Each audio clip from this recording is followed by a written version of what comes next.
Hello again. Welcome to today's class. It's a C.R.S class, Christian Religious Studies or Christian Religious Knowledge, as you may choose to call it. In today's class, we will study decision making. Several times, some decisions we make in life either mark or makes our life. It can make you to be successful, or it can mar you for the rest of your life. There are certain decisions we must take to be successful, and if we fail to take those decisions at a particular period of our lives, we will end up reaping the emptiness of not being decisive. The class for today is titled Decision Making.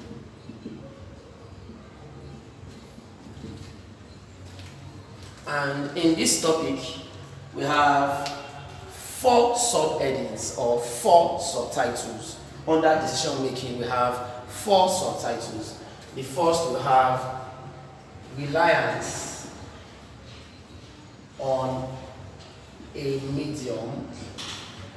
Second, reliance on God. Third, wisdom of Solomon. And the fourth, we have unwise decisions of Solomon. Alright, now the first point of call is reliance on a medium. A medium, medium, for instance, someone that mediates. Now you are in medium between two, you are the nexus, the link between the two of them. Now, when Saul became king of Israel, I told you in our previous class that Saul was the first king of Israel. He was anointed with a vial of oil by the priest Samuel. Now, when Saul became king, he killed all the witch doctors, the witches and wizards, the sorcerers. So those that practiced sorcery in hiding, because the king was vehemently against this profession. Now, but at this time, or at a certain time, of course, the Philistines were at war with the Israelites. This was like a recurrent war.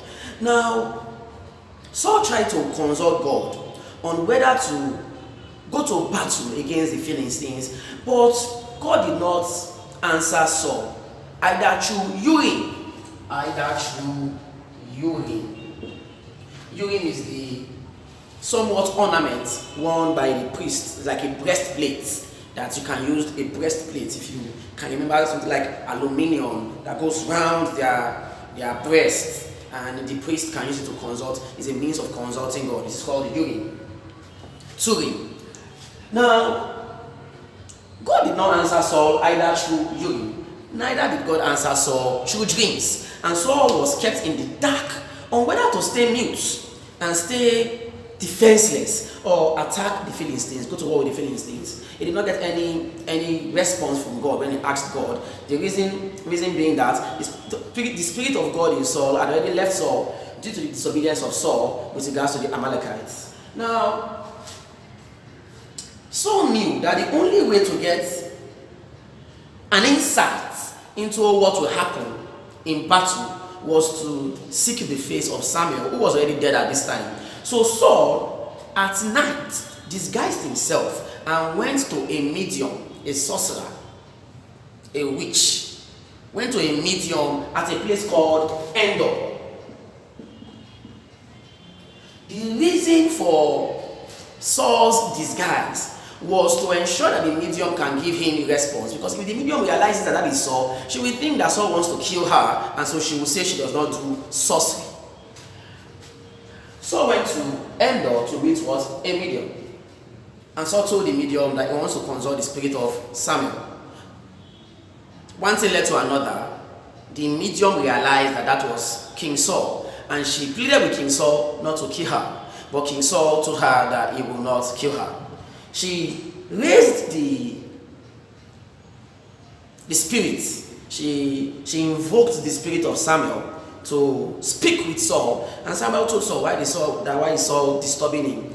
And Saul told Samuel that, of course, he's trying to get a response from God on whether to attack the Philistines. Samuel told Saul that if he goes to war, yes, of course, he will die in battle with his 3 sons, and that Israel will be defeated.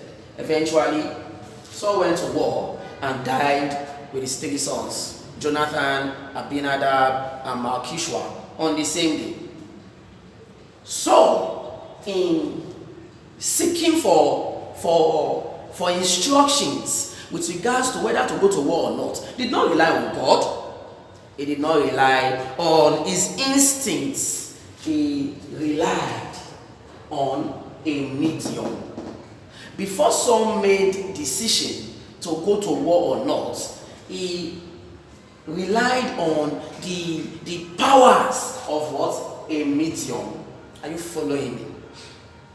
Now, eventually, of course, Saul died with his 3 sons, and I told you the story of how the people of Jabesh Gilead, the gallant men of Jabesh Gilead, went at night to take the body of Saul and his sons from the wall of Bethshan.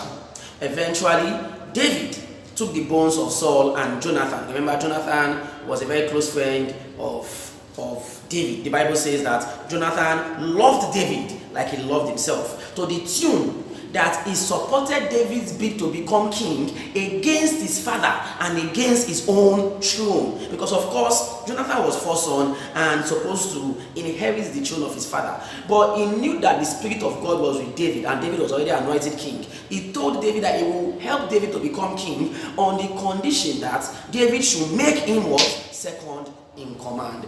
So eventually, David took the body of Saul and his own friend Jonathan, first son of Saul, and took it from Jabesh and took the bodies, their bones rather. David took their bones to a place called Zelah, where they were buried.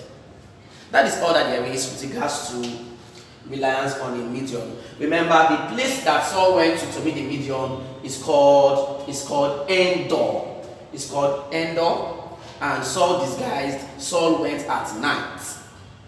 And pay attention, the medium also offered Saul food. Alright? Now, the next subtitle will be, or the next subtopic will be reliance on God. Now, the people of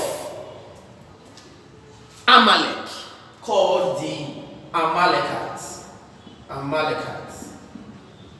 they were at war with the Israelites, and so they invaded 2 Israeli cities. Now pay attention.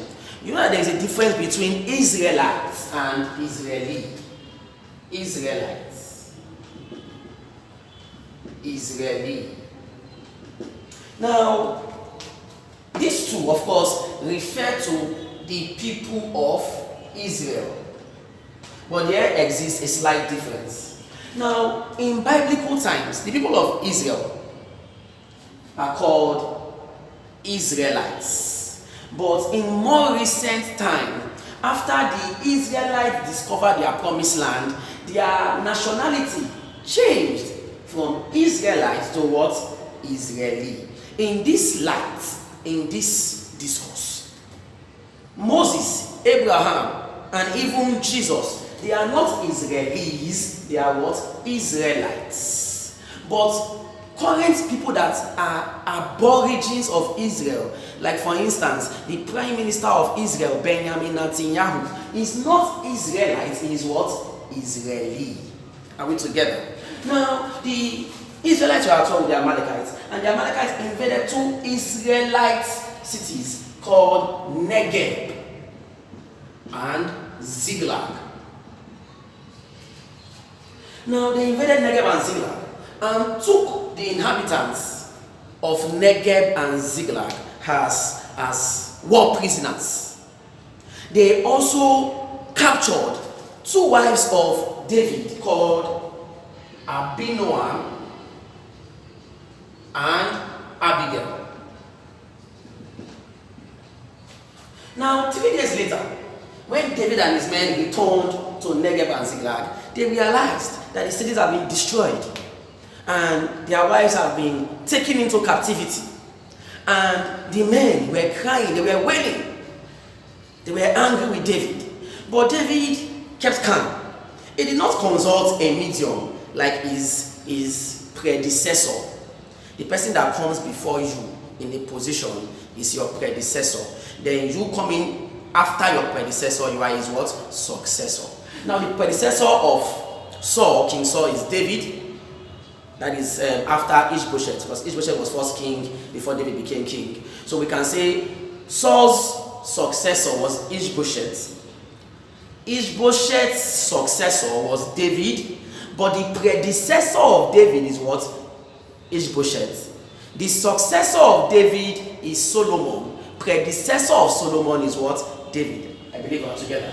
Now, Abinoam and Abigail were the wives of David that were taken into captivity. And when David came back, he did not know what to do. He was confused, but he kept calm. And he asked the priest called Abiathar to get him the ephod. In one of our previous classes, I told you about the ephod when I was talking about Samuel, that he was a child girded with the linen ephod. And I told that the ephod is the garment worn by priests. But even though Samuel was a child learning from the priest called Eli, he was already girded. To be girded means to be wrapped. He was girded with the linen was ephod. The kind of ephod that Samuel wore as a child was made of what? Linen. The material called linen. Alright. Now, David asked for the ephod.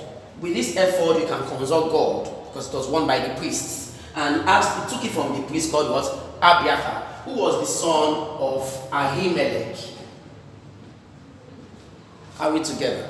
Now, when David wore the ephod, he asked God, what should he do? And God told him to pursue the Amalekites and capture them and defeat them and free those that were taken from Israel into captivity.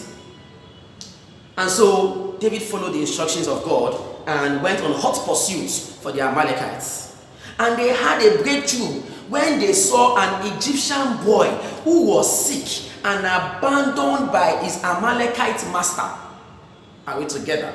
And so they asked the boy, where did the Amalekites go to?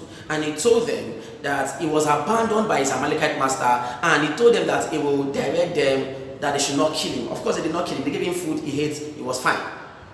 And so he took them to where the Amalekites were jubilating. They were sharing their bounties, their spoils of war, happy that they had captured Ziklag and Negeb. And of course, they were marrying in joy of a victorious battle, not knowing that that battle was just beginning. Now, David pursued the Amalekites with 600 men. However, by the time they got to Brook Besor, 200 men were too tired to continue.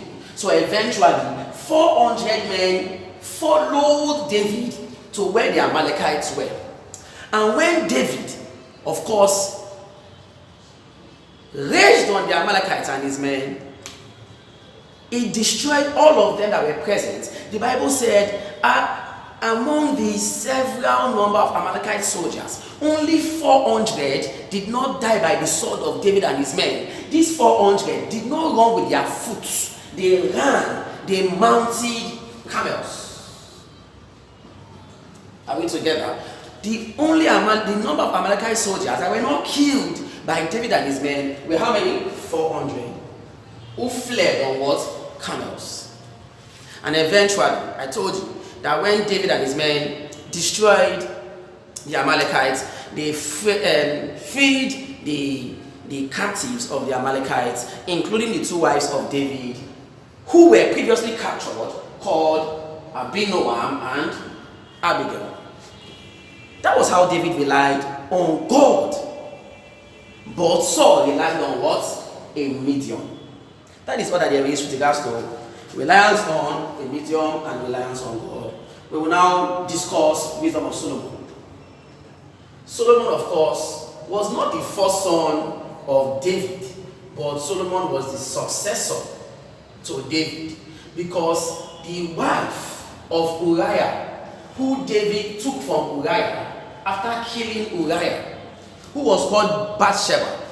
The first son of Bathsheba with David, of course, you know the story of how he died after 7 days, following the prophecies of Prophet Nathan. And they had another child who was called Solomon, from the word Shalom. His household name was called Jedidiah, and Jedidiah means the beloved of the Lord. Now, Solomon, after his father, David, who died at the age of 70, David ruled Israel for 40 years. And when he died, he was succeeded by Solomon. Now, Solomon went to a place called Gibeon. Solomon went to Gibeon to offer sacrifices to God before the commencement of his reign. And in a dream, God asked Solomon what he wanted. And Solomon, in humility, asked God for an understanding spirit.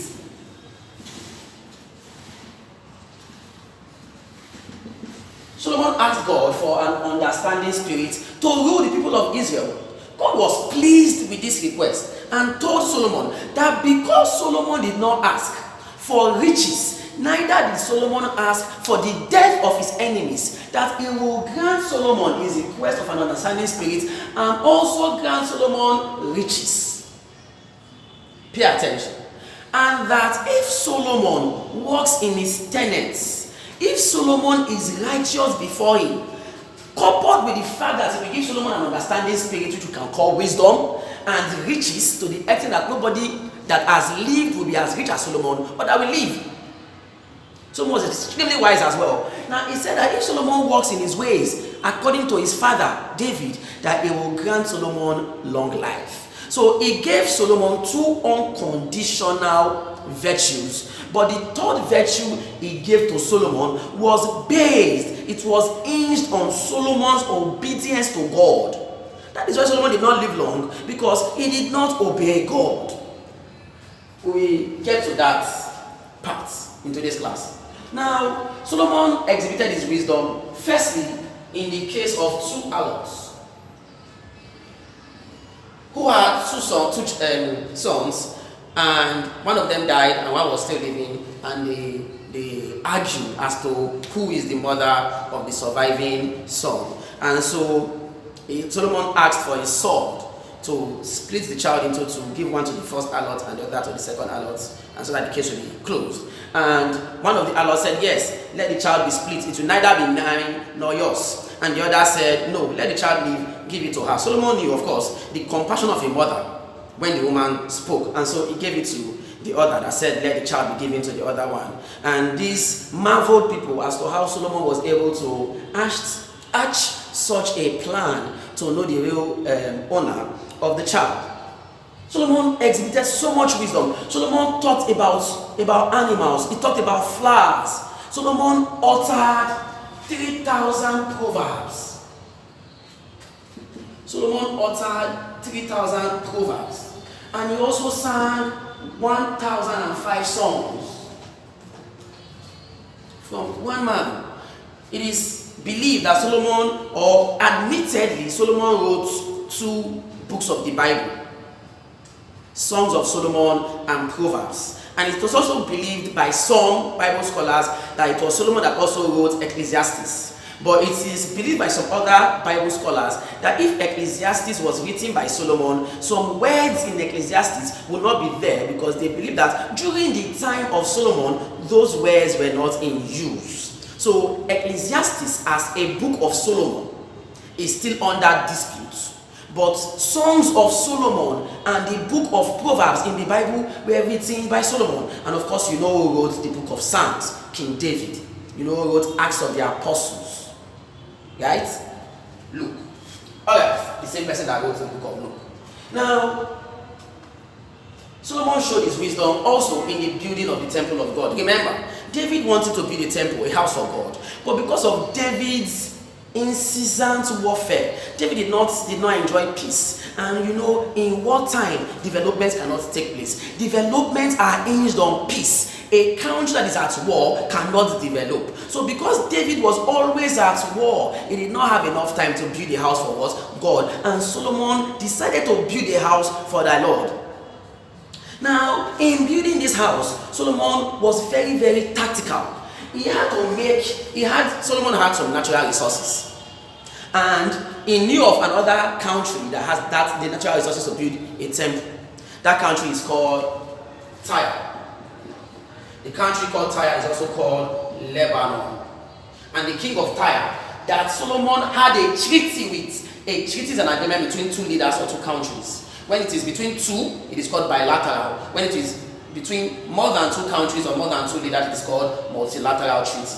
Okay, Solomon went to the king of Tyre, also called Lebanon. His name was Hiram. And he asked for several types of wood. He asked for cedar, cypress,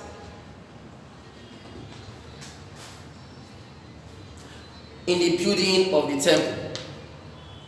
Now, he told Hiram that yearly, for Hiram giving him cedar, cypress, and gopher, and timber, cedar, cypress, and timber, that he will give Hiram 20,000 cores of wheat on a yearly basis to receive steady supply of cedar, cypress, and timber. Solomon told Hiram, king of Tyre. Tyre is also called Lebanon. And the people of Lebanon are called Lebanese. Now, Solomon said he will give Hiram 20,000 cores of wheat on a yearly basis. And we also give Hiram 20,000 cores of beaten oil. Cores is a means of measurement, like derica, like liter, like cups. Are we together? Now, beaten oil, of course, oil is mostly made from olive. There are two ways of making oil. Now, if the olive is grinded in a mill, that is not beaten oil.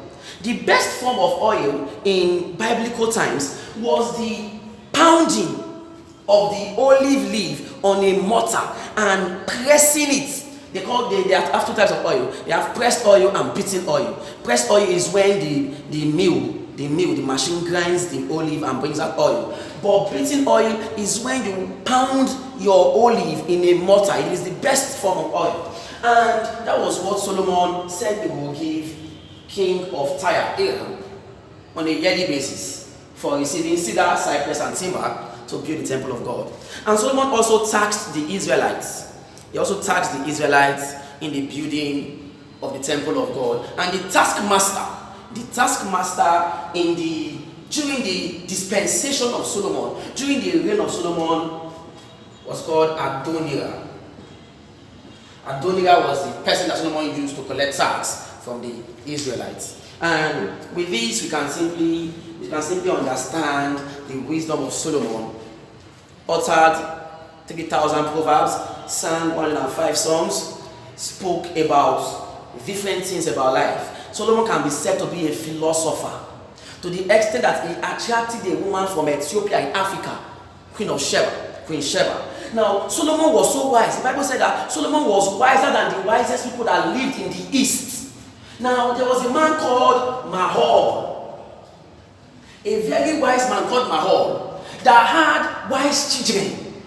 One of them was Ethan, another was Eman, another was Kalkol, and another was Dada.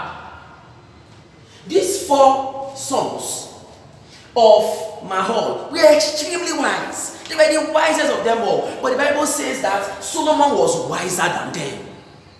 Solomon was so wise that nobody was wiser than Solomon that has lived before Solomon. And the Bible says that nobody will be as wise as Solomon that is yet to come. Are we together? Now, let us simply round off with the unwise decisions of Solomon. Now, of course, because Solomon ruled Israel for 40 years, he was succeeded by a son called Rehoboam. Rehoboam, of course, ruled Israel for another 40 years. So Rehoboam ruled Israel for 17 years. He ruled Israel for 17 years. Now, Solomon had several unwise decisions. First of all, Solomon used hard labor. He used hard labor. Unwise decisions of Solomon. He used hard labor in the building of the temple. Hard labor in the building of the temple. He taxed the Israelites excessively. Over taxation. He taxed them overly. Are we together? Number one, unwise decision of Solomon. He used hard labor in the building of the temple of God, and he overtaxed the Israelites to get money in his different ventures. Number three, contrary to the instruction of God, Solomon married foreigners. Marriage to foreigners. Number three, marriage to what? Foreigners. Solomon also married a daughter of Pharaoh as far as Africa. He married the daughter of Pharaoh. Even though Solomon got married to 700 wives. And Solomon had 300 concubines. His girlfriends were 300, his wives were 700.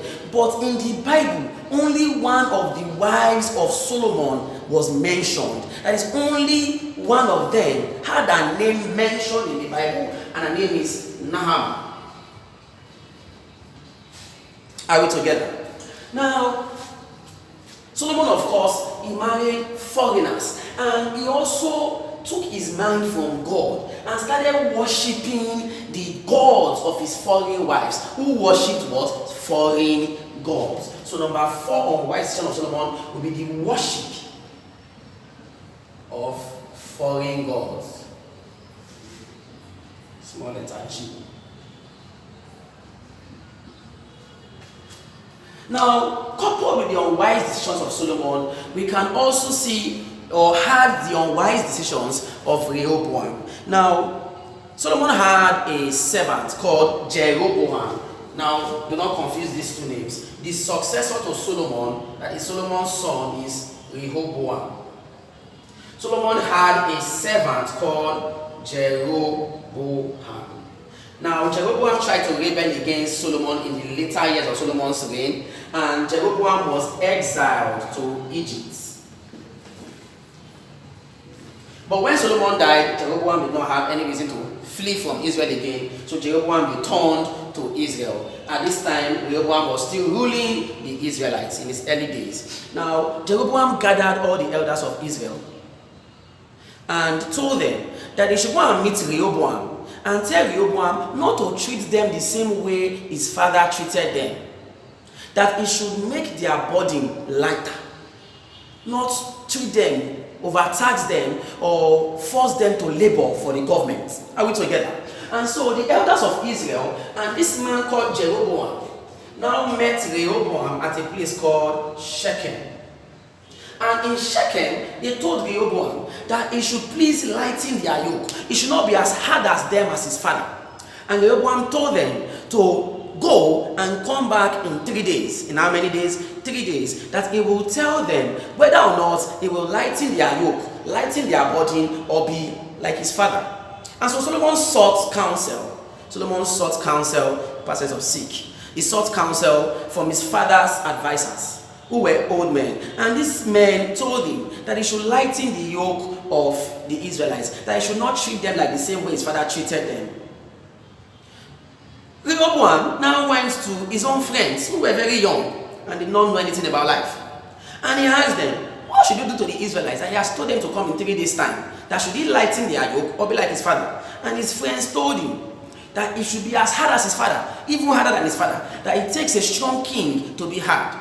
And so when these men returned to Jeroboam after 3 days, and they asked Jeroboam, so what do you have to tell us?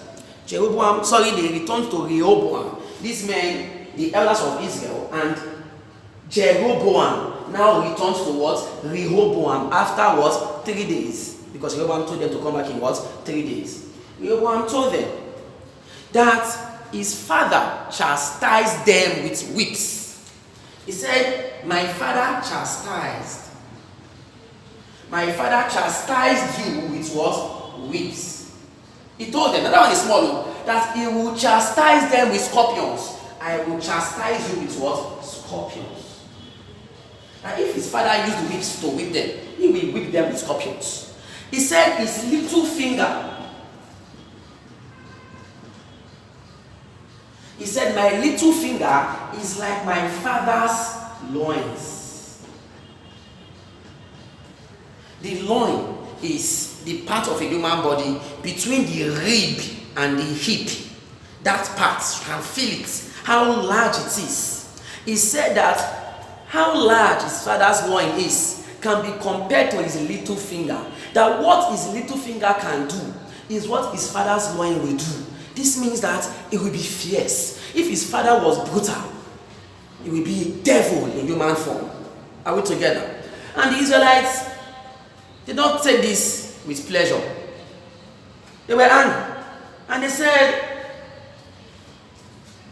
what is their relationship with David self? That they will just allow David's children to treat them anyhow. They said, what inheritance? They said, what inheritance do we have in the house of Jesse? What is their, why are they meant to have a child from the family of Jesse to treat them like this? At least they don't know Jesse from Adam. They said, what inheritance do we have in the house of Jesse? To your tent, O Israel. This is where we get the saying from, to your tent, O Israel. Now, when they said to your tent, O Israel, it means that every one of them should seek who they want as their king. And from this day, Israel was divided into two. Israel was divided into what? 2 parts. 10 of the tribes of Israel, remember, we know that Israel has 12 tribes. 10 tribes of Israel went with Jeroboam, the new king who was former servant to Solomon. 10 tribes of Israel went with Jeroboam. 10 tribes. 10 tribes went with what? Jeroboam. And these tribes together, they retained the name Israel. And only two tribes went with Rehoboam. That is the son of Solomon. And these tribes together, they were called Judah. The 2 tribes that went with Rehoboam were Judah and Benjamin. Together, these 2 tribes formed the country that was also called Judah. The 10 tribes that went with Jeroboam formed the country that was called what? Israel. Are we together? Because the sons of his son Rehoboam led to the disintegration of Israel. Thank you very much. Today's class has come to an end. I'll see you in our next C.R.S class. Take care of yourself. Stay safe.